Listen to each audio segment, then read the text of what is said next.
even though like these days we do there a lot more, like doing editing your own YouTube video. You hear my own voice a lot more, but still. I think it's different because this is live. You know? Probably.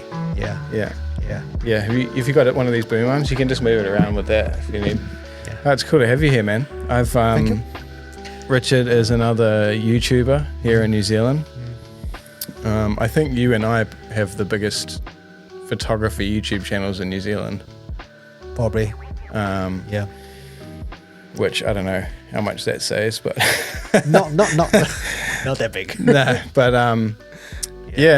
we've always wanted to do something together anyway, like make some videos and stuff. And yeah, I'm not sure if you remember that we talked about that before pandemic, I think. Yeah, no, I've always wanted to. Yeah, and I just felt like it would be fun, you know. Like, yeah, I even bought. I think we were saying something like last time we said was like we grab a random cheap camera. Yeah, I bought one. So I bought one. I don't know where the camera is now. Yeah, neither do I. I bought one, and then I think probably the pandemic hit or something, and then yeah, I bought one for like $60 or something. I don't know where it's in a box somewhere. Yeah, I bought one as well, like really cheap plastic camera. Oh man, we have to do that again. I need to find it. If I can find it, then we can. Yeah, let's do that again. Yeah. That was like a couple of years ago. Yeah, man, the time flies, eh? Yeah. But it's cool just having you here and finally doing something. Yeah. But I figured today we'd just like talk about a whole bunch of shit and like talk about your YouTube and like your work with like Leica and Panasonic and because you do a whole bunch of stuff, eh? Yeah. Like firstly, maybe just give the people a kind of rough idea of kind of like what you do and what kind of, you know, how you got into photography and like, what you do now. Okay. How many minutes I have? Just, I'll stop you if it's too long. All right. Let's see. Where should I start? Okay. Okay. My name is Richard. Start from the very beginning. I do YouTube and I do photography. I was originally from Hong Kong.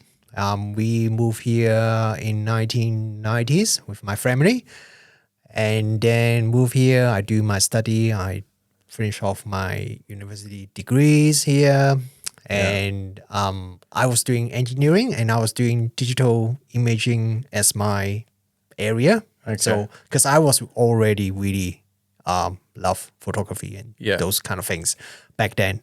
So, and then I do. After finish that, I start. Okay, my first job was a software engineer for a company that specializes in photography. Right. So we do a lot of photography things like Christmas Santa photos. Oh yeah. And like you go to Sky Tower or Kelly Towton, they have like a blue screen setup. Yeah. So that's a company that do it. So we do the software and things like that. Right. So that was 1990s. Wow. And we already have digital SLR, which was super freaking expensive back then. Yeah. It was like 5-digit. Oh figures, yeah. right? Yeah. So 20 or 30 grand for like a decent one. Yeah, for like a 2 megapixel. Yeah. It's crazy. Yeah, crazy. So that was my first job. And I have been doing software engineering as my day job. Yeah. From that time till now. So I'm still doing software engineer as my full-time job. For Serato. Yeah, for Serato. I'm working for a company, Serato. I think if you... They do like music production equipment. Yeah, music stuff production. Like that. DJ stuff. Yeah. Cool, I think if cool you have toys. Some viewer from US, probably a better chance that they may heard of Serato because of our DJ software. Yeah, it's kind of the opposition to like Pioneer DJ. Right? Yeah, no. I was probably more involved. Yes and no. Yeah. We actually work with Pioneer DJ. Oh, okay. Yeah. True, because they kind of use your software, eh? Yeah. They have their own software. Yeah, but you also make like DJ decks similar to them, right? Yep. Yeah. Yep. I just have to be careful how much I can say. Yeah. In front of the camera, but I actually deal with a lot of Pioneer DJ hardware in my team. Yeah, so that's what I do quite a lot. So I work for Serato, and that's my day job. Yeah. And for photography, I start doing photography like professionally, means earning money about, I don't know how long ago, maybe 15 years or so ago, because I started my first photography company with a friend about 15 years ago. Oh, okay. Yeah. Yeah. And when I start, I do, what did I do back then? I was doing, mostly car related photography. Oh, yeah. Yeah. I'm shooting some motorsport racing, track days, Nice. drifting, and some car thing, because I was quite a bit of boy racer back then. Yeah. Yeah. So that was JDM how stuff and all that. Yeah. So that was how I started, and then start doing some baby and family portrait, Yeah. and then start doing weddings. So I've been shooting weddings probably about 15 years now. Yeah. Right. Mostly in the weekends. Yeah. How many weddings are you doing, like roughly a year kind of thing? A year. It depends, because I do part-time, so probably do maybe 10 to 20 really? average or so I a should year. add you. You're not in my group, are you? Probably not. Yeah, I probably didn't even tell you about it because I don't think you were really doing weddings. I'll have to add you to it. It's really good. Yeah. All right. Probably not. Because I don't really follow too many photographers. Yeah. I'm the same. We myself. talked about that in the last podcast. Yeah, I heard you It's say funny, that. yeah. I was like, yeah, me too. I'm I not, don't know why. I don't know why. Yeah, I just like, like there are so many cool wedding photographers, but at the same time, I feel like, maybe I should just do my own thing. Yeah, exactly. Yeah, because if I I just follow like street photographers mostly. Yeah. And like documentary stuff. I get more inspiration from that than other wedding photographers. Oh yeah, definitely. Some street photographers are really good. You love your street photography, yeah? You're quite Yeah, good at it. I love doing street photography. Yeah. Like I did a lot of street photography. You went to Japan recently, right? Yep, went to Japan recently. Yeah, I love doing street photography. I haven't been doing that much since pandemic started for obvious reasons. Yeah. And I've been doing something that probably not too many of you do, is toy photography. That's something that I've been doing a You lot. you get real into it. Eh? I get real into it because the reason is because I can't do street photography last few years. Yeah. So I want to find something else that I can do, Yeah. something that I can do easily, like I can do whatever time I want. Yeah. I'm not the person who like to organize something, like people like to organize, like say model, everything so they can shoot some portrait. I'm too lazy to do that. Yeah. I want to do something when I have time and I want to do it straight away. That's why I do street photography as well, because when I have time, I can go out and shoot something. Yeah. I don't need to organize anything. So toy photography is something that I can just shoot. Yeah, I tried it. I tried a couple of I don't know if I sent them to you. I tried a couple of shots and I was like, I don't have the patience for this shit. Like the detail that you put into it is crazy, man. You send me some of those photos as well and I put them on, but like with the Lego and stuff. Yeah. Man, and the smoke and everything, you go all out, with the lights. And they are awesome, man. It's fun. It's fun. Yeah. And it's just fun. I love playing with toys. I like, Yeah. fully grown man, but I like playing with toys, and I find photography just easy to do whenever I want to. I don't need a lot of space. And good to play with light and smoke and things like that. So just good practice. Like Definitely. yeah, you can like play with lighting, how you can create some cool cinematic shot. Yeah, without having a team of people to be there with you. Yeah. And when did you start the YouTube channel? It was before me, eh? Probably, yeah. I think, actually, I checked recently, like 6 years ago. Oh, yeah, okay. So probably a little bit before you. Yeah, I was like 4 and a bit, maybe, I think. Yeah, 6 years. Yeah. I have been thinking about that longer than that. But What made you start that? I've been writing reviews for quite a while, like 10, 15 years. For like magazines? I start with writing on my own little website and blog that a few people read it. Yeah. And then later on, D-Photo asked me to start writing for them. Yeah. And then I also write for... That's a New Zealand magazine, eh? Yeah, that's a New Zealand magazine. And also done another magazine called Pro Photographer. So also a local magazine. So I was writing for them. And I still write for my blog, but start to notice the trend is people don't read. Yeah, people don't want to read. People don't want to read. watch stuff. People don't want to read. It's like you write 5 paragraphs and people, It's too long. Pretty much. Yeah. The attention span isn't there. Yes. Yeah. But funny thing is, I actually have the same issue with my YouTube reviews. They are way too long. Yeah, you put a lot of effort. You put way more effort into it than me. Like my reviews are quite sloppy. I'm just like, this is what I think of it. Yeah. You know, like, but if I want to, like, you know, when you were showing me, when we were talking about teleprompters and like the smoke things and different lights, I watch your reviews because they're quite, yours are more like Gerald Undone's. You know what I mean? Like you put heaps of effort into it. Yeah, you know? yeah. Just which is good. Nice purple. Yeah. Yeah. He's one of my favorites as well. Yeah. He's super cool. Yeah. I'm a bit like him. Yeah, more like go in depth. I think that's just because of my engineering background. Yeah. So, but that's the best thing about it, I think. Probably. Yeah. Yeah. It's awesome. And then, and you do get quite heavy into street photography as well, eh? Yeah, I really. Yeah. Yeah. Is that? Would you say that's one of your favorites? I think so. Yeah. Yeah. And you shoot that on, like, you have all sorts of cameras away, but you have like I'm a bit of camera whore. A lot of expensive shit. Right? Yeah, I not really expensive. Actually, not. Like I have a Q. That's probably my most expensive. The original one. The original one. Yeah. Don't you have an M series as well or something? I have a M6. Yeah. It's pretty expensive now. I sold it. Did you? I sold it. I bought it. I kept it. Like I spent a lot of time trying to find a nice M6. Yeah, I really want one. You really want it? Yeah. Yeah. I spent so much time looking at it locally, overseas. And in the end, it was. Do you know Japan Camera Hunter? Yeah. He found one for me. Oh, cool. So yeah, he found one for me. So it's very nice. I shot with it for a while, but in the end, I feel like I don't really like it. Oh yeah, I don't really. Just not your style. Just not my style. Right? I don't know. I don't know why, but there's nothing wrong. The camera is beautiful, but I just don't really like it.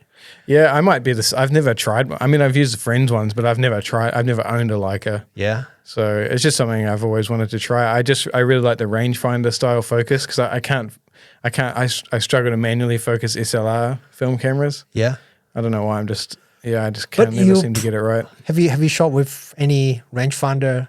Yeah, I shot with like Mamiya 6s and Mamiya 7s. So you find that's better? As long as it's not moving. Yeah, if it's moving, I'm fucked.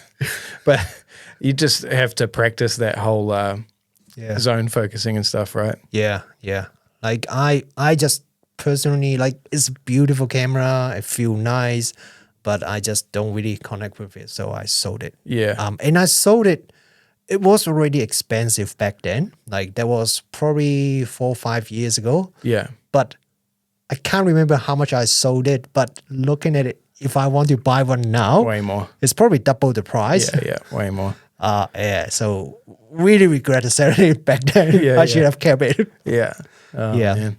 Yeah. And you have a pretty strong relationship with Panasonic too, right? Yeah. Are you like a affiliate or like? No. You just work with them. I just have been using Panasonic camera. Like I've been using I use so many brands. Yeah. On my desk, there's so many different brand cameras. That's the way to be, man. Yeah. I mean, if you're a YouTuber, like you don't want to be locked down to one brand, you know? Yeah, because I just love playing with different cameras. Like they all good, but they all have their good and bad things. So every camera brand is like that. Right. They have something really good, but then something's not so good. Like I start my photography with Nikon cameras. Same. And back in DSLR days, my first one that I used to shoot professionally was a D200. Oh yeah. Crop sensor, pro body. Sensor. Yes, like ISO 800 is. That's like maxed out. Is maxed out. Anything over that is like I was shooting some nighttime drifting events, and I have to shoot at 1,000, 1,200 ISO or even higher if I can. But that was like the lowest I can go. Yeah. It's like unusable. The photo was terrible. Yeah. It's crazy what you can do now, eh? Yeah. I shoot like 12,800 on my Sony's, like fine. Yeah. If I have to, you know, like and they're fine. And we have those software that can clean up like crazy Topaz for us. And all that. Yeah. So so I've been using Nikon a lot, but I'm also using Panasonic my first one, Panasonic, was a GF1. GF1. Yeah, do you know what that one? No, I don't know what that one is. That was the first like Micro Four Third, like a small one, like this a size. fixed lens one. No, that's an interchangeable. Oh, okay. That was like one of the first mirrorless camera. Right. And that was not the DSLR shape one. That was like a like a Fuji X100 style camera with a pancake 20mm lens. Yeah. So that was like, this has a big sensor. Micro Four Third was huge back then, right? Yeah. And it's so small. So that was my first Panasonic camera, and then I've been using a lot. Yeah. Panasonic camera as well. And they are really good for a lot of things, but especially for video. Yeah, So, they're really like the stabilization and the colors and everything is really clean, eh? Yeah, and they have a lot of video features that other companies they don't put into their more like an entry level camera, but they just everything, LUTs and all that, like custom LUTs on them. Yeah, so then I've been using a lot. So yeah, I do have pretty good relationship with them. Yeah. So what's your main? I think we're going to talk about gear a lot on this one. It's kind of a nice change because usually I don't like to talk about it, but like two people that YouTube like review stuff on YouTube, I think it's going to be cool. Yeah. But like your main body, so you have like Nikon, Panasonic. Which bodies have you got? I got the Nikon. I got right now the Z6 is the one that I use the most. Like I still have the DSLR. First one. Yeah, the first one. Yeah, I was going to upgrade to a Z6 too, but the difference in the price, I have to buy a new one and sell the old one. It just doesn't seem to worth the extra when I already have the original one. So waiting for the free. Let's see what they brings out. So Z6 is my main Nikon bodies, but I still have the DSLR. I have the DF that nobody like it, but I like it. I like them. I reckon they're cool. That's the retro looking one. Yeah, that's the retro looking one. With like a D3 sensor or something. Yeah, they're cool, man. Yeah, I love it. It's I know why people don't like it, but I love it. Yeah. I use it for weddings as well. I use it to done like probably 100 plus wedding using that camera. It's just fun to use. Just fun, yeah. Which is important, man. Yes, I love it. The feeling is so good. When I'll carry on. I've got another question for you, but carry on with your cameras. So you got that one. And then I have a D800 that is half broken. Because I've been using it for so many weddings and things like that. And I'm like, just when you're doing weddings, I'm not sure you actually. For me, and when I'm doing weddings, I just run around and crazy and don't care about my gear so much. I want to get there. I just run and then bang the camera. So my D800 is like so beaten up. So the eyepiece, the viewfinder thing is broken. I tape it back. The rubber is falling off. It's like so broken. It's still fine. Like if you just want to take photo, it's still fine. But it's so broken. So that's my Nikon. Oh, I have a lot of Nikon film cameras. Yeah, I know you do. Yeah, Bastard. I love film cameras, man. Expensive. I know. What's your favorite Nikon film? What's your favorite film camera in general? I think like what do you use the most? one camera that I have so many film camera, but there's one that I wouldn't sell. Yeah, that would be my F2 Titan. Oh, that's the titanium one. The titanium one. Yeah, and that has the. Should that be worth a bit? Oh yeah, probably, especially now. Thousands. Yeah, thousands. Yeah, that's the one that doesn't have meter. It's just completely mechanical. Yeah, real street photographer or like documentary style, heavy duty thing. Yeah, full mechanical, so you don't need battery. It's very simple, but it's just very beautifully made. Yeah, I have the F. I have two F, one F2 and one F3, and you can feel the difference between the generation. Like F was nice, but it was not so refined. Yeah. It's pretty rough. Yeah, I had a FM2. FM2 is probably the F2. I think it's a newer version, eh? Yeah, slightly newer, I think. Yeah. Yeah, I had a real mint one of those. So that's when Nikon is a lot more refined. Yeah. Yeah, a lot better. And then Panasonic, you've got a couple of S5s or something. Yeah, I got S5, S5 II, and I have a GH6. Oh, okay, yeah. Yeah, I have a G85. So yeah, a couple of those. Yeah. Yeah. Do you shoot the Panasonics for weddings? I tried it as well. I use that as well. Not just try, but I also use that as well. So sometimes I shoot with one Nikon, one Panasonic. Oh, really? You don't find it a pain afterwards? Color's different. Yeah. Color's different. So that's quite interesting. When you look at the photos, you can immediately tell. You don't need to look at the file name or anything. You can see totally different. It's different. So just try to mix them up. Yeah. But it's okay. I think it's doable. Yeah. It's doable. So I tried it. Yeah. Do you ever get into Fuji much? Fuji, I have a X-T3 right now. Okay. So X-T3, and before I have Instax cameras. I have a couple of those. Yeah. My first Fuji was a X10. Yeah. Okay. The not Original X100. one. The Yeah, the old X10 one. is the 1-inch sensor. Yeah. One, because I think I won the X100. X100 was released first.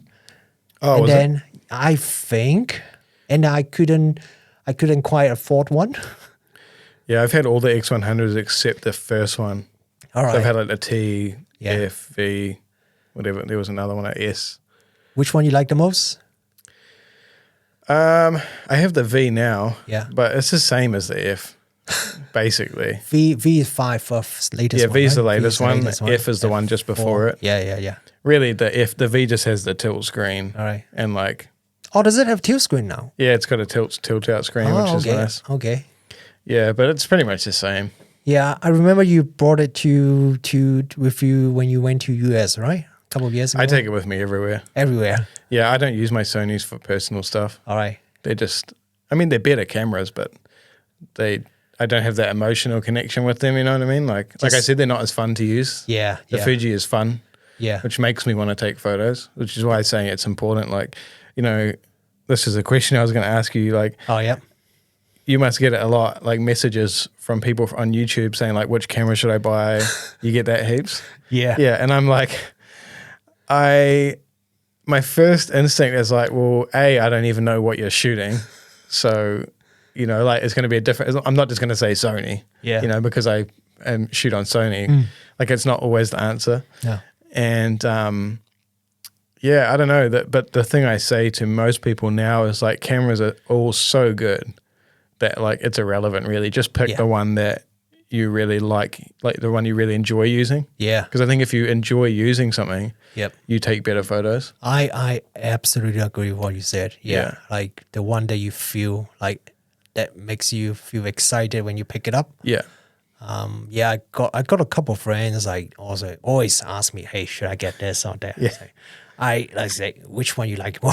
Yeah, totally. Which one you like more? Which brand you like more? I can't. It's also like people ask you what lens should I buy? Yeah, should I buy the 35 or 50 or 85? It's like I have no idea. Like, what do you want to take a photo of? You know, what do you want? I don't even know which lens I should buy myself. Yeah. I change every maybe 6 months. Like Yeah. I like 35 now. Six Same, months man. later, like get bored with it. Yeah, I was like the 24mm guy, you know. Oh yeah. And then now I'm like 35 mostly, but then I get bored, so I go back to 24-50. Yep. You know, for Yep. weddings. But Yeah. yeah, I don't know. I just use whatever I feel like on the day, like whatever I'm kind of gelling with. Yeah.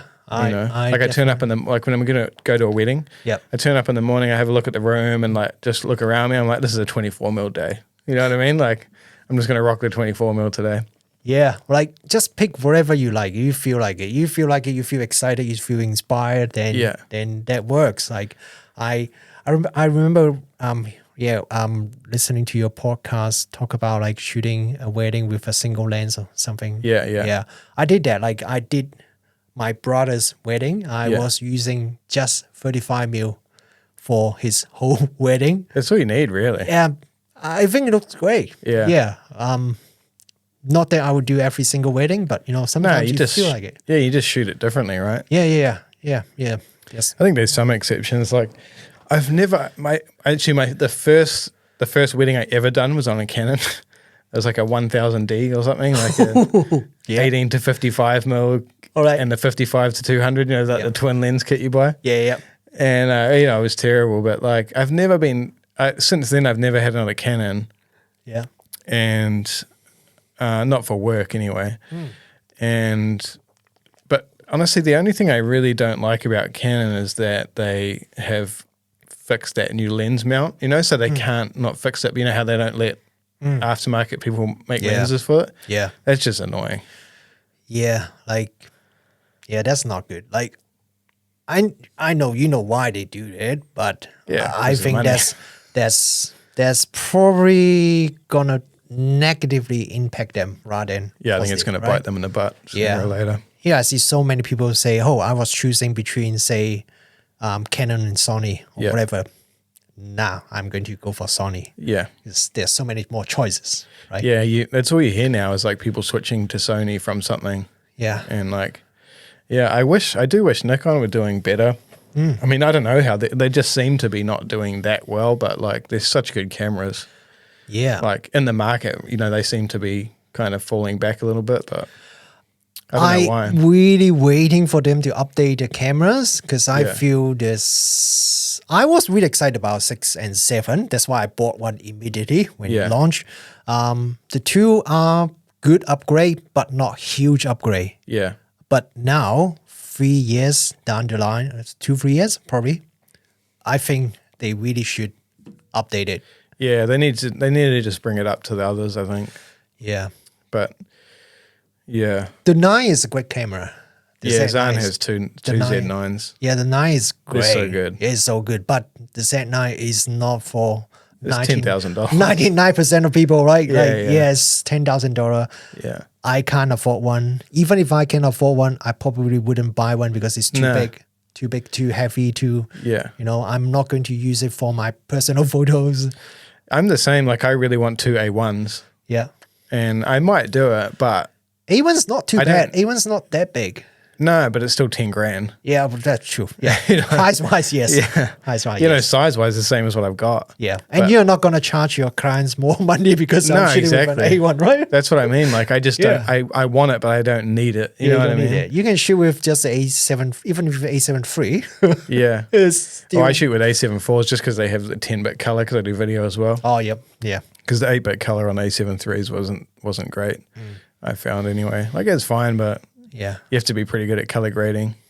Yeah, I really waiting for Nikon to update, refresh their mid-range cameras. Yeah, mid-range. You mean like Z6, Z7? Yeah, 6.7, and the like entry-level the pro rumor stuff. 8 maybe like the mid-level to pro zoomer, like the old D700. Yeah, kind of like I had one of those. Slightly up down. I know you have the 750, right? Yeah. So. That's my bad boy. I got from my mate Lou. Yeah, like to me, I feel like the Z6 is pretty much this range. Yeah. So Same. somewhere, it is, right? Somewhere around this is like a pro zoomer, not super expensive, but good enough if you want to use it to shoot weddings or anything. I would just love them to bring out something that like knocks everybody else out of the water, like because I have like a pretty strong connection with Nikon, like this is one of those cameras that makes me want to shoot. Yeah. I think it's just because that's why I started my business on like officially when I was like decided to go full time. This is what I had. Yeah. Well, this is still a great camera these days. Oh, it's amazing. Yeah. I mean, it's not even. Yeah, I could shoot a wedding on. I said it before. Like I could shoot a wedding on this now, and no one would know. No, I would have to work harder. You do have to work a lot harder. It's hard to go back to DSLR when you shoot mirrorless camera. It's like, is my exposure going to be right? Is my focus going to be right? Yeah. It's funny though. I don't know. You were probably more up in the play with it, but like when mirrorless started coming out, I was like, I was one of the people being like, DSLRs are never going to die. Yeah. You know what I mean? But like, it's pretty rare you see a professional on a DSLR these days. Yeah. Like, especially in the wedding industry. Yeah, no. Everybody has mirrorless now. Yeah. It's crazy. Yeah, I think so too. Yeah, I've never seen anyone shooting with a DSLR for a long time. Yeah. Yeah. It just so much better. So much easier. I feel so much more comfortable. Yeah, like the end result is very similar. Yes. But it's so much easier doing the job. Yeah. And like just, especially with autofocus, like with my Sonys, when I go to a wedding, when I'm culling the wedding, it's all in focus. Like I don't have to cull for focus. I'm just culling for like eyes open and shit like that. Yeah. It's crazy. Yeah. Yeah, I think that's just make you feel a lot more confident about if the photo is good enough. You don't have to double, triple shoot the same photo just to make sure I have something that is sharp. Yeah, I shoot way less. Yeah. Yeah, it's one of the cool things about being a YouTuber as well, reviewing all this stuff, and like trying out everything. And like, I don't know, have you learnt a lot from running a YouTube channel? I mean, you were already kind of doing reviews, so with your writing. A lot. Definitely a lot. But that's the reason, one of the reasons why I want to do YouTube is I feel like back then I've been doing photography for a long time. So I feel like my photography is okay. But I haven't done... It's more than okay. Yeah, it's all right. I haven't done any video, like nothing apart from filming my kids. Yeah, right. Yeah. Running around or family things. Nothing like a little bit more professional-ish thing. So I was like, I want to learn it. Yeah. How do I do that? Like do a YouTube video, YouTube channel is a good way. Yeah. Because I was the same. I was like, I want to do more video. Yeah. And I wanted to be better at speaking. Yep.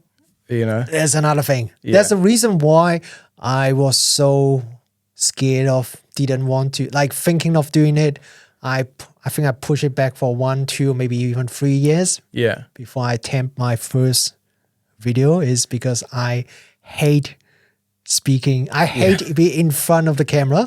I hate speaking in front of people. Yeah. Especially when your English isn't your first language. Exactly. That's another one as well. And all your videos are in English, right? Yeah, pretty much. I got people asking me to, hey, do something in Chinese, in Cantonese, whatever. I haven't done one yet. Yeah. I might do that because now YouTube, they start doing the multilingual thing. Yeah, man, you get way more views. Yeah. And you get heaps of views because so many people speak Cantonese. Like. Yeah, I can do Cantonese and Mandarin, so hopefully that will help. Oh shit, yeah, man, you should do it. But then you have to do it twice. Yeah, I have to do it twice. You actually have to record it twice, right? I don't know. I'm lazy, so I'm thinking whether I can do voiceover. Yeah, right. Yeah, probably. I mean, if you use like AI or whatever and like get the script get the script automatically from your video that you've done and then just read it as you're watching it, you could probably do it. But I don't know what is more, what takes more. Yeah, I don't know what's the easier one. YouTube is one of those things that you have to make it easy to make content because that's why I have this whole setup with podcasts. Yeah. Because I can just come here, press record, and it's easy, and so I do more. Yeah. But if it's hard, I don't do it. I just can't be bothered. Yeah. When I start doing YouTube, I was in my old apartment. Yeah. So I was filming it in my room, like a shared office room that is really messy. So every time before I shoot it, I spend probably 30 minutes to tidy up the background and then bring out the tripod, set up the lights and lights in the wrong place because I have to reset it up every time. Yeah. And background is still super messy, even though I spent half an hour trying to tidy it up. And that just, it just makes it too difficult. It's just too difficult. Yeah. Now I have move to a new place. I do have things pretty much like I told you before we start. I use that Zapon Throtopus thing, which is like a stand with wheels on it, and I can mount the camera, the lights, microphone, teleprompter, everything on it. So I just sit down, turn on. That teleprompter is a game changer, man. Yeah. I could tell. I'll show you the video I did. Because just that first video, I was like, this is crazy. Like, I can't believe I've done like 300 videos and I never used a teleprompter. But like you are completely opposite to me because you can speak in front of the camera. I don't think it's a language thing as well. Even if I have to speak in Chinese, I can, but my style is different. Like we said before, like if people want to buy something, and they want like a proper technical review, your reviews are way better than mine. My reviews are like just a pro using them in the field and like what I think of it. Yeah. Like I don't really go too much into like nitty gritty details, which a lot of people do care about. Yeah, I think just different people also like people probably want a bit of both. Yeah, yeah, totally. A bit of both, right? That's why I'm always trying to tell people to start YouTube channels. Because like, I don't know. That's the other reason I wanted to get you on here, because like I get so many people asking about starting YouTube channels. Yeah. And so many people ask about it, but they never do anything. And maybe because it's too hard or like whatever. And I really want to motivate people to like start doing stuff if they're thinking about a YouTube channel. Yeah. So I figured we'd have a chat about like, you know, good ways to start and like some tips and stuff like that. Because I mean, I don't know about you, but I've learned heat. Like if I started another channel now, like I started that motorbike one, it's already at like 2,500 subscribers after really? a few months, you know, like I didn't know you started one. yeah, you know, I started one around the motorbikes and that. Oh, cool. Yeah, I haven't really promoted it much yet. Yeah. But yeah, I don't know. What tips would you tell? Like, you know, if someone's coming to you to talk about YouTube, what would you tell them to do? Just do it. Yeah, I say just do it. Just do it. Just start. Like, don't think too much. Speaking my language. Don't think too much. Like I'm the people, actually, I'm the kind of people, I'm very opposite to you. I'm the one that plan a lot. Yeah. Like my YouTube video, I write scripts. Yeah. My Panasonic S5 II review, my script is 20 pages, 20 plus pages. Jeez. Yeah. And that's after all the, like, trim down all the fat and everything. That's 20 plus pages. Yeah. I'm the opposite to you. I'm very opposite to you. I Yeah. need to prepare everything. I can't just speak and just speak. I can't do that. Yeah. So, but I would say, don't worry too much. Just start do it. Just do it. Don't worry about the gear. Don't worry about the topic. Yeah. Don't worry about lighting, camera gear, all those things. Don't worry about it. Just do it. Yeah. Because your first video is gonna suck. Yeah. Oh, my first videos are so bad, and nobody watches them anyway. Yeah, doesn't matter. You just Like it's all you figure it out along the way, right? Like you start making shit, and then you're like, oh, I might want to try this, so I might want to try that, and then you just end up doing what you like. Yeah, just try it. Like you're gonna try so many different things, and then watch it yourself. Probably you are the only people watch it. Yeah. And then you see,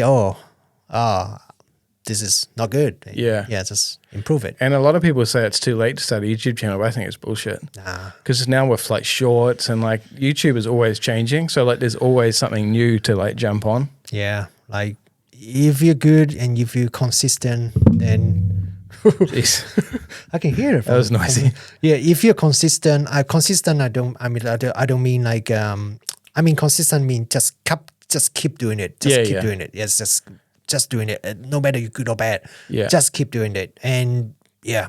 How long does it take you from like that S5 II? How long did it take you to like write it and then film it and edit it? That S5 II video, I spent a whole month working on it. A whole month. A whole month. Holy and shit. that was probably the longest one because that one, Panasonic, they flew us to Japan to. That's epic. That was a month before the launch. Yeah. They didn't tell us what it was about. They just say, do you want to come to Tokyo? Yeah. Of course. Yeah, that's awesome. Why not, right? So went to Japan in early December. They Just gone. Then they just went there, and then they show us the camera. Spent a week there, and every day was just out there shooting photos, video. Yeah. And then they have the team there as well, and Andrew from Panasonic also. Oh, he's a real nice guy. He still works there. Yes, Oh, yes, man. he is. Yeah, he's such a good dude, and he's so knowledgeable. Eh? He is. Like so many reps don't know shit about their cameras. You are exactly right. You are Andrew. exactly right. Man, when I used to work at Auckland Camera, I was like, Andrew is the only rep. Like, I'm sorry to other reps, but you need to pick your Oh, you fucking got to game upset up. him. Yes. Andrew is like comes in and he knows the spec sheets and like everything off the top of his head. You're like, oh, what does this camera do? He's like, Yes. blah blah blah blah. Like, so good. He is super man. good. Like I thought I'm pretty good with like Panasonic camera. I've been using it so long time, done so many reviews. Yeah. So often I have things like, I don't know how to work. And say, hey, Andrew, how do you do this? I say, oh yeah, this. Yeah, yeah. Oh, he's so good. What? Yeah, he's the Panasonic need to keep that dude. Yes. Like pay him whatever he wants. You know what I mean? No, he is really good. So he was there with us, and they have cool. the Panasonic US team, UK, and also the Japanese team, the engineers, everyone there. Yeah. So yeah, it was like whole week just shooting full time, pretty much. Yeah. Because of the time difference, I woke up at like 4 or 5 in the morning every morning. Yeah, right. Okay. And then I went out. It was still dark. I just went out myself with the camera because so excited.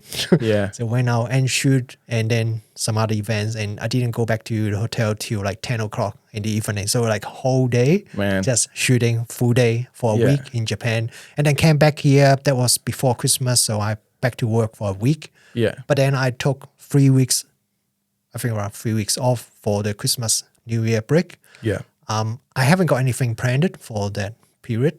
And so apart from a few days went out with family and things like that 3 weeks, I pretty much every single day, I work more than 8 hours on the review. Wow. Testing, retesting, That's crazy. looking at the result, and then test again. But you can tell in the video. I hope so. No, you absolutely can tell. It's like probably the best S52 review I've seen. I hope so. I'm also someone that is quite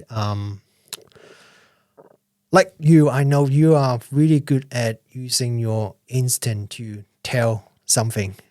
Like you shoot with something, you say, "Oh, this is good." Yeah. I feel it's good. Yeah. I'm the opposite.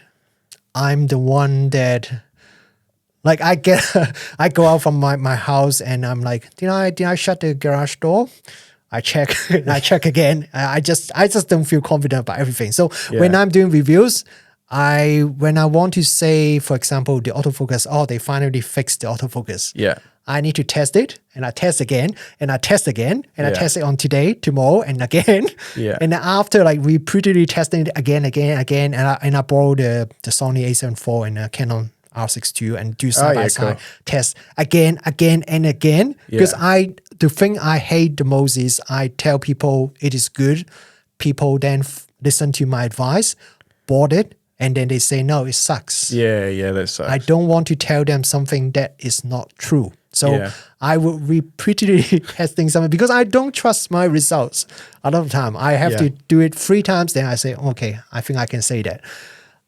So I spend pretty much the whole month, apart from 1 week that I need to work fully on that review. I remember even on the Christmas day, having lunch with the whole family. Yeah. I was still holding my laptop and writing the scripts and checking the photos and things like that during the lunch. Have you done that video with the A7 IV in that? In the R6 II or whatever? I did some comparison. Oh, did you? Yeah, I did some comparison, like autofocus. So you did R6 II, A7 IV, and S5 II. Yeah. Which one has better autofocus? I would say the Sony is the best overall for video. I didn't actually compare too much of the photo side. Yeah. Because Panasonic's photo is all right. I feel it's all right. Like the biggest problem for them is video. Yeah. The video continuous autofocus is not like they've always had little issues with it, right? Yeah, issues like that. So it's a lot better, but they improving. They have been improving. But I think the problem is when they first start, they were really pretty good, but not great. But back then, like Sony was not good. Like A7, A7 II, the autofocus was not good. No, they were terrible. Not good, terrible, right? I have the A7. It's really not that good. It basically doesn't have autofocus. But then Sony from A7 III or around that time, A7R2, I think. Yeah, A7R2 was the first one they starting to get good, and then A7 III, and then every generation they got. That's when I switched to Sony. It was A7R2s. Yeah, A7R2 was the first one that people say, "Oh, mirrorless camera." Yeah, I was on I had a D750 and a D810. Yep. And I tried an A7R2 and the 55mm at a wedding. I was like, "Fuck." This is crazy, like eye focus. Yeah. But it did have like shitty battery life and one memory card and stuff. But like, that was when I was like, I have to switch to Sony. Yeah. So you think A7 IV and then what, Canon? No, S5 II. Oh, really? So Canon's the worst one. Canon's the worst one. Wow, yes. I didn't expect that. Yes, I didn't expect that too. I was talking to some people and say, probably Canon is the best. I say, no, it doesn't seem to be. But having said that, I think they are very close. They are all very close. I think Sony just like overall consistency is better. They just fine tune a lot of things better. Yeah, the thing I find with the Sony autofocus, especially with video, is like the transition is always real smooth. You know, like going from the background to some other subject, or like, and it just real smooth getting there, and then it just stays there until you like focus on something else. Whereas like some other cameras can like Canon can jump around a little bit. Yeah. And like, yeah. But I was really surprised because I thought, you know, this is the first Panasonic camera that has face PDAF detection. Yeah. So I thought, yeah, maybe they could do all right. Face what? What did you call it? PDAF. What's that? Face detection autofocus. Oh, face detection. Because when you say You're a bloody face, engineer, the aren't you? face detection, face maybe because my English is not my Because your first language. accent. Face and face and face. Yeah. People always got confused. I always got confused, so I use PDAF. Yeah, right. So it's their first PDAF camera. So you would thought, because like Sony took them so many generations to get to good, right? Oh, they had heaps of problems. Yeah. Overheating and all sorts of shit. It's not until the latest ones that they're like really good. Yeah. And even Canon and Nikon, they have been using the face detection autofocus system for so long in the DSLR. But the photo. For photos, Yeah. But then the first the generation mirrorless camera, they still not quite there. Yeah. Nikon has to be the Z9. They finally got it, nailed it. Yeah, the Z9 autofocus from my testing is pretty much as good as the A1. Yeah, seems to be. Yeah, it's pretty amazing. much. Yeah, like very similar. It's like some maybe slightly better or worse, but they are very similar level. Yeah. So I was really surprised that Panasonic actually got at least the video side very similar to Sony and Canon. You think they still have some work with photo? Photos, I still found it's better than the S5. Yeah. Noticeably better. But I find it still not as good as the top level Sony and like Nikon yet. But then this is just a mid-range one. So Have you owned Sony cameras? You never really. I have a A7 and then I had a A7 III. Oh, okay, yeah. Yeah, I had a But you've never been that into them, in terms of like owning them. Yeah, What don't you like about them? the camera. Yeah. Like the technology is awesome. Yeah. The photo is great. Yeah. The technology is great. But I just You mean you just don't enjoy using them? I just don't enjoy using Yeah, I it. feel you. I use it for weddings as well. Like some weddings I shoot with my Nikon and then I bring a Sony. Yeah. Just- I know what you mean. That's my issue. Like Sony are my tool of choice, and they like work amazing. Yep. But I'm just fine that I'm just like, they don't have that energy to them. They don't make me want to take photos other than being really amazing. Yeah, it's a great machine. It's a great machine. Yeah, It's really amazing computer. Yeah, it's a really nice, like it does its thing, like at least the latest one. Yeah. Right. Autofocus is great, image quality is great, Yeah. Has all the features. So yeah, but I just personally just don't don't feel vibe with not really feel excited when I'm using it. Yeah. So yeah. That's what it's like we said before, man. That's what it comes down to. Yeah. It's so important. Yeah. Just using what you enjoy using. If you pick a camera up, like when I picked that D750 up, it feels so good in my hand. Yep. And I'm like, it just makes me want to take photos. Yeah. I don't know if I use it for work because it's just going to be a pain in my ass compared to my Sonys. Yeah. But like, because we've been looking at Fuji lately, and I've just been really keen to get like a second kit to shoot on. Mm-hmm. Sounds a bit privileged, but I don't know. I need something fun to use, but I don't know what that's going to be yet. Yeah, if you I want to try something Leicas fun, as well. Leica? Yeah, Yeah. and I want to shoot more film at weddings, Oh. and maybe I like a Q2. Rangefinder or Q2, all right. Well, I'd get like an M6 probably, M6, yeah. and then like a Q2 to go with it. I don't know. Yeah, I actually much shot money. quite a few weddings with my Q as well, because it has a very nice 28mm lens. Yeah, and that has autofocus and everything, eh? Yeah, it's autofocus, everything. It's a few years old, so it's not like latest autofocus, but it's still good enough for like slow scenes. It's alright. So yeah, I use that for a few weddings, not as the main camera, but like my third camera. Yeah, right. Yeah. Some really nice photos as well. So the Q2 is even better. Yeah. Yeah. Sweet, man. Yeah, I think it'll be really good. What have you got any big plans for the YouTube channel? Just kind of doing the same, like just carrying on with the reviews, or? Yeah, just kind of doing the same. And I want to slow down a bit. That's something I've been saying I want to do over the last 2 years. Slowing down? Yeah, slow just down. with YouTube? Yes. Yeah. And slow down, I don't mean, what I mean is doing less number of video. Yeah. You publish a lot. Yeah, a lot. Like probably 80, 90 per year. Maybe slightly less. Yeah, that's way more than me.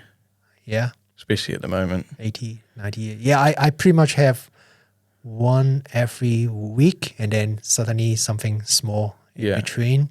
But it's a lot, too much for me because I need to spend 2 weeks. Yeah. From start to finish on a video. Yeah. And that math doesn't add up. Not full time. Yeah. Not full, but yes, that's right. That's the problem. It doesn't add up. Yeah. Yes. I spend every single, pretty much, I think 1 year, I probably spent 360 days evening working on my YouTube stuff. Yeah. Maybe. Yeah, that's crazy. Yeah. So it's really bad and it's growing fast lately though, eh? Yeah. Like you were struggling for a bit and then now it's like 30-something thousand subs or whatever. It's just something you don't know. Yeah, YouTube is crazy, man. Yeah, it's just sometimes you got people watching it and people like my S52 video. Usually you probably know that when you publish a review, you got good views at the beginning straight away, and then slow down, right? Yeah. And for my S52 review, it was like okay at the beginning, but because there were like probably like 50 or 100 S52 review released on the first day, it just gets drowned. It just got drowned, and I kind of expect that. Yeah. You know, there are so many big channels reviewing things, so they probably people watch those big channels, right? Even though the videos aren't as good as yours. But after a month or so, I suddenly noticed, it's actually, the trend is actually going up. Yeah. YouTube start, for some reason, just like to push my video. I think it comes down to how long people watch them. Yeah, probably. Because that video, the average view time was like 30 minutes plus. Yeah. Well, how long was the video? 97 minutes. Holy shit. 97 minutes, yeah. That's over an hour and a half. Yeah. I didn't know that would be that long. I already tried to cut it down, but it was still 97 minutes. Man. Yeah. I must have watched a different one because I watched one of your S52 reviews. I did do like 4 or 5 videos. Okay. I have to go back and watch that, man. Yeah. That's crazy. 97 minutes. Dude, Panasonic owe you, man. Yeah, owe me. No. And I look at the analytics as every YouTuber would do. Look at the analytics and see, especially something doing really well or really bad. You look at it, that 97 minutes review, actually there are like 20-something% people watch it from start to end. Yeah, which is good. Which is really good. I wouldn't expect, when I published it, I was like, 97 minutes, what are you doing? What the heck is you? Nobody's going to watch it. Yeah. But I was surprised. Like 20%, actually more than 20% people are watching it from start to end. Yeah. Which is really hard. You know, people's attention span is so short. Are you getting a decent revenue off your YouTube? Not really. No. I would say no. Because I don't do much. My revenue is mostly just the ads. Yeah, do you have merch or anything like that? I have a little bit, but I'm not really actively promoting it, and I don't sell any other things. So just relying on the YouTube ads. I think that's what a lot of people don't understand when they think about selling. I mean, you can make a lot of money from ad revenue, but most YouTubers make way more money from like merchandise and like other things through YouTube, like sponsors and stuff like that. Yeah, I definitely think if you want to make money, is the merch Yeah. affiliate link, Yeah, affiliate links, which is something that people earn. Like I don't have that. I don't have that. I have a few, but like only With Amazon. Yeah, Amazon, but only a few, and those are mostly because they are requested by the company that send me the product. They say, "Hey, can you put my Amazon link there?" I was like, "All right, sure." I tried to sign up for the Amazon thing. It just seems like a pain, and they pay you by like check or whatever. I don't really do that. Like my S52 review. If I put a link there, I probably would have sell. I don't know. I hear so many people say they bought it because of my review. Yeah. I would probably have sold maybe, let's say, 20 camera for them. Yeah. That would be a reasonable, good chunk of money. Yeah, totally. Right? So, but I didn't put because I kind of want to, I more like want to promote the local shops and get people to support their local camera shops if possible. Yeah. So I try not to do that. Yeah, that's important. We're pretty good at that in New Zealand, I think. Yeah. Where do you shop mostly? Auckland Camera Center? Oh, you do? Yeah, cool. Yeah. I do go to most of the shops, like just depends on whether like photo gear are better for like video stuff. Yeah, they have something that, this have they have their whatever they have, then I go there. But Auckland Camera's really where I go most of the time. Auckland Camera Center a lot. Yeah. That's so good. They're the first camera shop that I went to when I arrived New Zealand back in 1990s at the same location. How old are you? 46. Are you? Yeah. Shit, I thought you were younger than me. Man, you must eat 46. well, eh? Asian, not the same. Yeah. Just look young, eh? Crazy. Yeah. And you got a couple of kids, eh? Yeah. Two kids. Yeah. One wife. One wife, 2 kids. You're thinking about getting another one or something? Wife or kid? Yeah. No. Enough. Yeah. Crazy. And I saw you bought a little box. Yeah. Let me show you that. He bought a little suitcase. Yes. Where's your camera? Yeah. All right. So this is something that one will get you. That one get me? All right, cool. Right. Smoke Genie. Smoke Genie. Something that I really like. Like when I first start shooting weddings and portrait. Yeah. One thing that I really liked back then, that was like 15 years ago, is I want a bit of smoke effect. Yeah. There was pretty much nothing back then. Yeah, I was using that mist in a can stuff, but it doesn't work. The atmosphere. Yeah, when that was first available, I was like so excited. Yeah, I bought heaps of them. Yeah, first thing ever that I can actually use it in location, because I can't drag a huge fog machine, right? I can't do that. So that was. But it looks kind of like dusty, yeah. It doesn't look like smoke. Dusty, yeah. And it's expensive. It's really expensive. When I do a wedding, I normally have to bring 2 cans because I could easily finish $60. Yeah, whatever that is. Yeah, not cheap. Like I can easily finish 1 can for 1 photo sometimes. Yeah. Like especially outdoor. Yeah, because it just keep disappears. Spraying, disappear, and then I have to go spray, and so it's a 1 can gone. Yeah, and I only got 1 photo. Yeah, that's a very expensive photo. So did you see the podcast with James Day?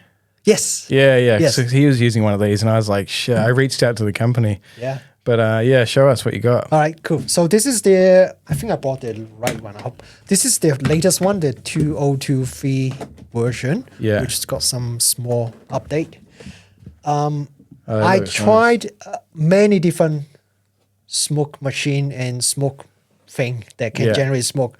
This has to be the best one, and unfortunately the most expensive one. Yeah, it's kind of the way it goes though, right? Yeah, but I think it's worth it. Just move that for you. Yeah, all right, cool. There we go. So this is the Smoke Genie. Yeah.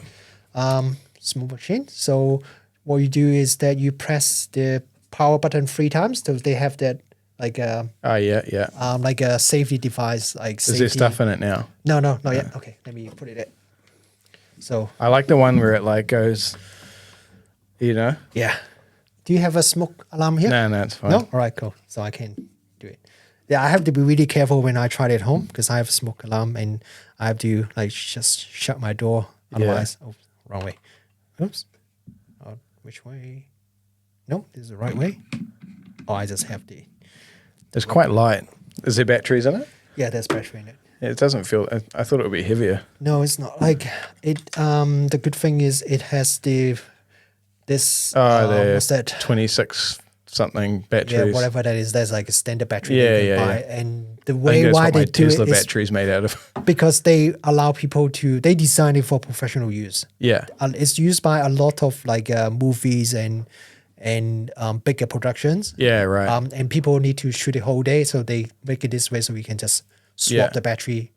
Yeah, that's heaps better. Yeah, most of the smaller ones have the built-in battery, so yeah. Can you charge those batteries in the unit though? You can USB charge. USB-C? USB-C charge. Oh, nice. Yeah. I love USB. Yeah. I hate it when shit you buy today has like the old micro USB cable. I'm like, come on, man. Yes. Just put a USB-C cable on it. That's right. I complained the exact same thing in my latest review about the there's a new lens. They have their firmware update. With the micro USB. USB. I was like, so annoying. 2023. I've been complaining about it since probably 2018 or something. Yeah. It should have been like the last 3 years people should have been putting stuff in. It's like USB-C, man. You have to go USB-C. So okay, let me shut it down first. So shut down and then press it 3 times. Yeah. And then take like 2-3 seconds and then you can start using it straight away and start generating smoke. Nice. So this is the normal one, smoke. But the good thing is, okay, so you see there's different power. Like power, it's very easy to use. You can't smell it. Doesn't smell like no, not really. It's not vape. Yeah. It's not like strawberry. It's some vegetable oil, glycerin or whatever. Yeah, because the thing is that when they did a demo to me through a Zoom call, the guy just put some and put it into the a cup of like a water, liquid, something, a tea actually, and generate some funny looking like a smoke effect from the grass, and then he drank it. Oh yeah, right. Because so it's like harmless. It's harmless. It's not poisonous. So that's good. Yeah. So you can adjust the power. Yeah. And the fan speed is very easily. Yeah, nice. So top. And this is a new one that you can run it continuously without overheat. Yeah. Because the old one, you run it for like 10 minutes, 10 seconds or so, it will cut out if you run it at full power. And what's the attachment that makes the smoke? I want to show people that. The one that makes it like float on the bottom. Okay, I show you the bottom one. Okay, I show you the other one first because I grabbed this one already. So this is the haze fan, which the new version they have this attachment thingy. So because the smoke that I just generated before was more like a typical fog. You see a bit of texture in it, right? Sometimes if you don't want that. This is if you just want like a mist, like a haze. Yes, haze. Yeah. This is called a haze fan. So it's called a haze. Oh, that's So this is haze, and I think you're supposed to. Oh, do I have that on? Okay. And I'm supposed to change the settings to. I can't remember what setting. I think something like this. Let's try it. And. Okay. So now it become more like a haze. Yeah. So you don't have so much the pattern. Yeah, nice. And you can also adjust the angle if you want to. Okay. And you have the remote control as well. Nice. Yeah, and you can pair the remote to control the fan as well, and you can control multiple units. Right. Okay. So you can, if you have 2. You can put them somewhere different and remote control both. Yeah. And you can control, let's say you pair the button A with one unit, B with the other unit, and then C with both units. Oh, nice. You can just have different choice so that you can choose how you want to generate smoke. That'd be awesome for weddings. Yeah, weddings is good. Because they do recommend, like, if you're using outdoor, especially if you're shooting movies or music video, big open scene, then you should use 2 or 3 together. Yeah, right. Because outdoor, right? It's not. It's not a huge machine. Like, the wind would take it away. Yeah. It's hanging around here nicely. It's gonna look cool with the lights and stuff. Yeah. Right. So okay, now let me put it back, and then I show you the one that you want to look at, and that's the cool one. All right. So you have this thing. It's like a mesh. Yeah. Foamy thing. Yes. And what you do is if you attach it to the end of, oh, sorry, wrong side, this, and then this would be what you'd use for all your like toy stuff, right? yeah, a lot of my toy photos and some of my product shots as well, like my S52 review. I want to create like a really cool product shot of the camera, like and like a cloud. Yeah, above like a sitting on a cloud. Yeah. And I do that. And so like this. Yes. This is gonna be cool. Can I try it here? Yeah. All right. Oops. All right. Press the wrong button. And then I'm gonna take a photo. Sure. We can repeatedly do it. Yeah, go. So what you do is you press it, and then you can do it like this. It's so sick. Yeah. And it just stays there, right? Yeah, it just stays there. You guys see that on the camera? Yeah, you can. I'm pretty sure. Man, that's crazy. Yeah, just stay there. Oh, look at that. Stay there. So it's really cool, and you can do it like in a glass, in some different shape container. Yeah. You have all those really cool effects. It's so sweet. Yeah, like product shots is great. For my toy photography is great. Yeah. And yeah, there are many cool tricks that you can do with this guy. Yeah, that's awesome. Yeah, and you can also create like some smoke bubble thing if you put a bit of soapy water. Oh yeah, I saw that on one of the videos. Yeah. You create that. Oh, as your video, I saw that. That's my video, probably. And people use it for weddings as well, because you do that, and then you give it to the couple, and then they hold it, and then you can create some really cool video or photo. You get some cool ring shots with that. Yeah. Oh man, I want one. Want to try? Just press this button. Yeah, press the button, and then you just slowly, and it comes out. I can't remember what setting is the best setting. They give you a spreadsheet that tell you what is the best setting. It's literally like laying down a cloud. Yeah, that's like what really sell me. Like this thing is like, it's so cool. I can create. And you can like. Yeah. Oh, that's pretty rad. Yeah, right? That's so cool. And because it's also, it's not poisonous, so you can do it indoor without killing yourself quickly. That's so cool, man. Yeah, I love it. It is really, really cool. Yeah. I love all tools like that. Like people talk a lot about cameras and lenses and stuff like that. Yeah. But it's shit like this that gets you photos that are unique. You know what I mean? Yeah, it's really good. And you can use it for portrait and weddings. Yeah. Yeah, no problem. That's really, really cool. Like I tried many different small smoke machines. This one is easily the best. Yeah. And also it works all the time, because I found some of the other smoke machine I tried before, like it works 70% of time. Yeah. Like the 30% of time just suddenly don't work. You don't know why. Yeah, it's just annoying. It just like if you're playing at home, that's all right. But if you're shooting weddings, you can't it doesn't work. Yeah. So awesome, man. Thanks for bringing that. no problems. Nice gear of the week. Yeah, it's really, really, really, really cool. Yeah. Yeah, and they just put so much like thoughts into all the different. They're clearly like an engineering company or something. Yeah. I think those guys, they start with like they doing a lot of those special effects and things like that for themselves, and then they starting to okay, we can make something that sell to people. Yeah. Get bigger market share. Eh? Yeah. So yeah, really good. Yeah, Nice, and they last forever. Like a bottle like this. Well, that's a good and bad thing. The bad thing is you do have to use the special this fork liquid thing. Yeah. How much is one of those? I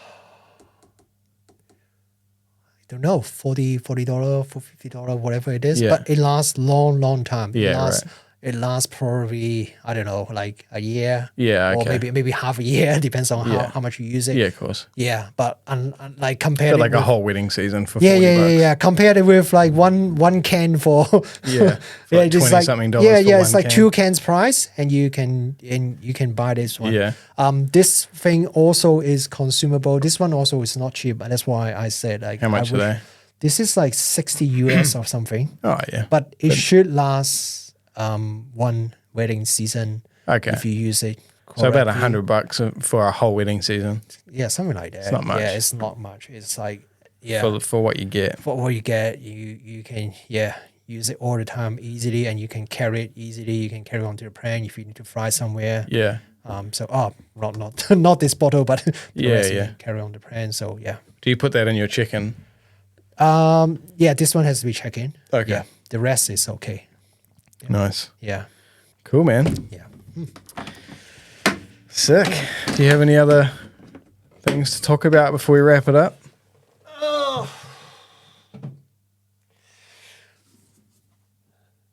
What's the things that you hate the most doing YouTube? Doing YouTube? It's changed. I used to hate stupid comments. I was going to ask you to find a stupid comment, but I forgot to do that. Yeah, I should have. I don't get many anymore.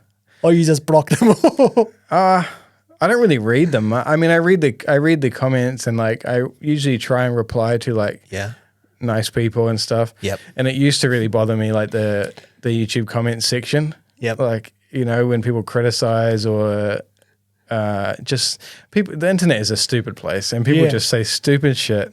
It's like, I think Mike Tyson said it or something. The saying was, you know, the internet has like gives people a place to be a dickhead without being punched in the face. You know what I mean?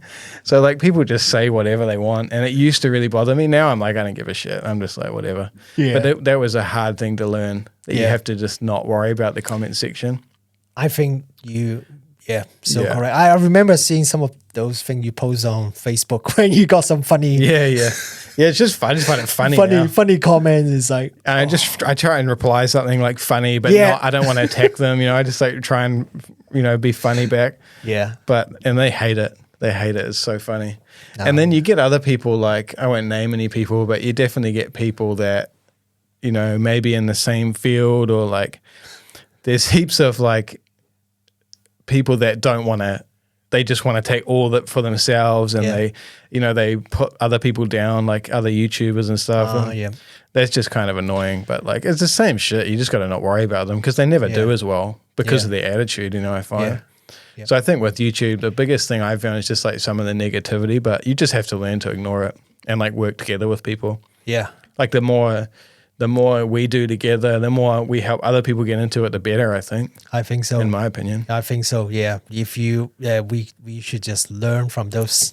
Yeah, man. Those things. And you get more viewers and more subscribers from doing shit like this, because like some of yours will come to me and some of mine will come to you, and it's just a better way to do it. Yeah, like I know a friend, probably you know him. He's like so negative, he's so competitive, like he wants to be the best. He's like, just work together, man. It's like, to be honest, none of us are big. We are all small potato. Yeah, you know, it's like the biggest channel in New Zealand is not a big channel. Yeah, it's a small channel. It's a tiny channel. That's why it's like saying, people say, "Oh, you're so good." It's like, I'm this tiny. It's like, we should all work together. Even the big channels, they all work together. They try to, you know, help each other, right? Having fun. Yeah, I saw you do a bunch of videos with like Kai and that. Those dudes, I love those guys, man. They're so good. They're great. Yeah, they're really nice. Like I met Kai. I was like, he seems like I was so gutted when that channel closed, man. Oh yeah, it was such a good channel. Yeah. But they doing their own one. They're doing pretty all right now. Yeah. They are really good. But yes, and the other thing I hate is the algorithm, and like trying to figure it out, and like trying to like I know that scheduling videos is the best way to do it. Is it? But I can't do it. I can't, like, I just want to make something and put it out there. So that's why, like, sometimes I'll make like 3 videos in a week. Yep. And then I won't make anything for like a month. You know what I mean? But it's not good for the algorithm. I'm exactly like you in this area. Yeah. Like when I finish a video, I just want to publish it straight away. Yeah. I can't hold. Point. Nah, I'm like, listen, I'm stoked to have done it. I'm like, I just want to show it, you know? Yeah. But I don't really care. I'm not like, I love doing YouTube, and I'm going to keep doing it. And like, but, you know, I know I could probably have a couple 100,000 subscribers by now if I'd stuck to like the rules and what you're supposed to do. But like, I wouldn't enjoy it as much. What would you want to do? I notice you don't do much like clickbait I never do clickbait because you know why? Like that, right? Because it pisses me off.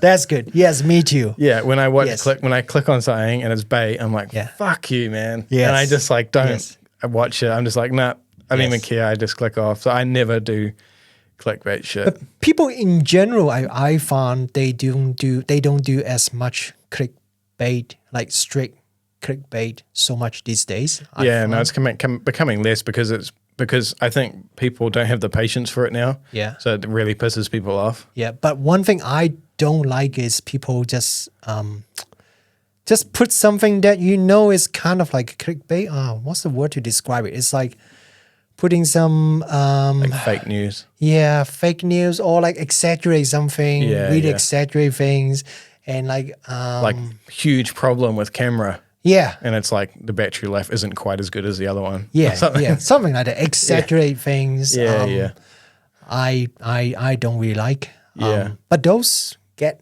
views.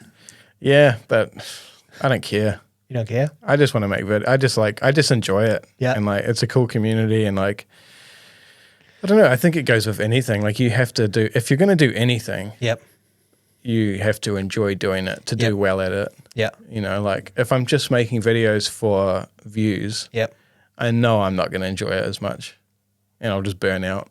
Yeah. You know? That's good. That's good. Yeah. What about you? What do you hate the most? Personally or? Yeah. Like with the YouTube.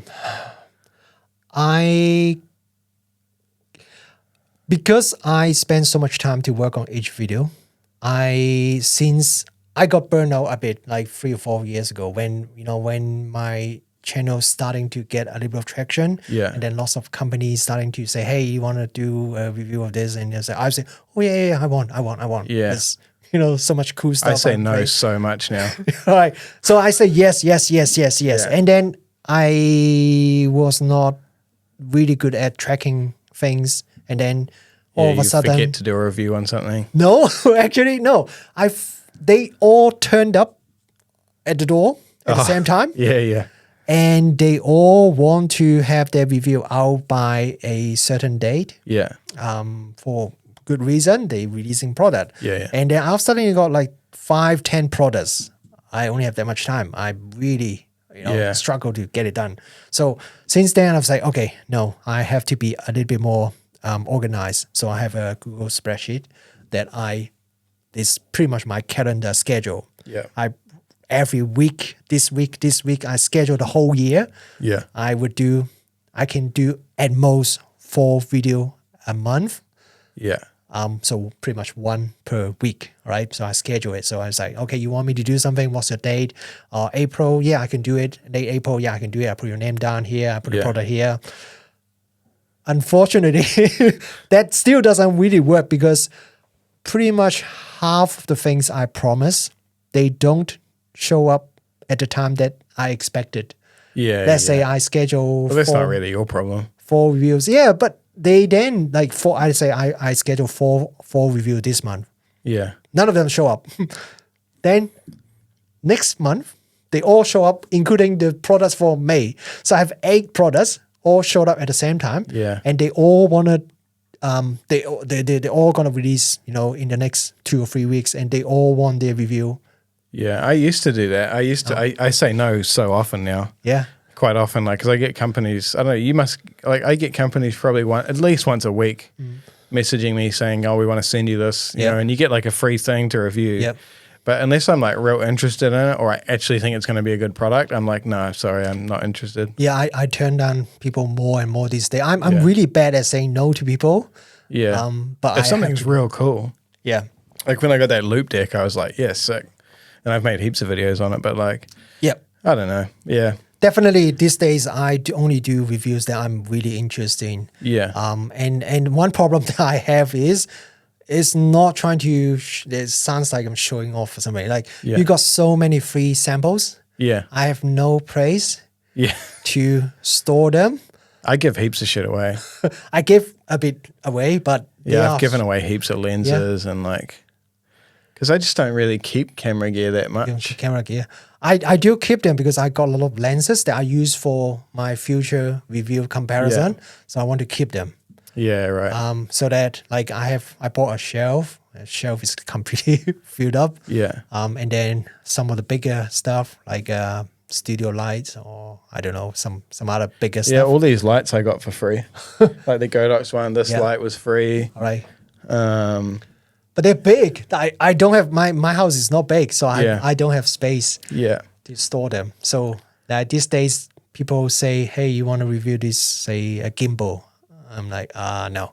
I get so many emails for like phone gimbals.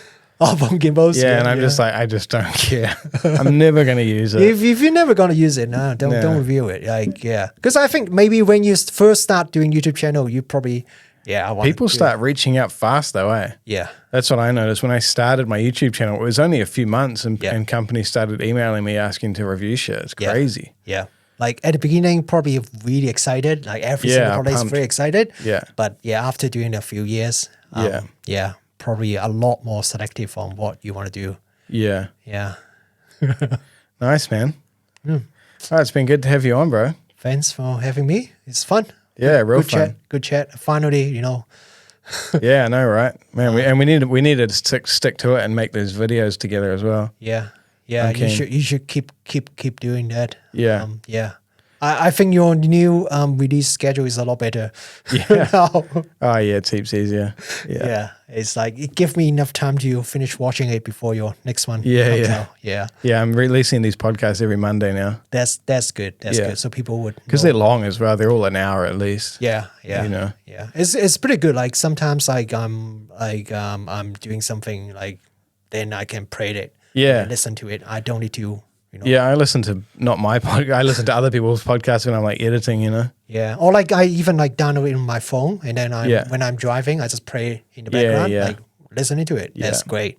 Yeah, nice. So keep doing it. Cool, bro. All right. Well, I'll put all your links in the description, and if people want to check out your work and all that.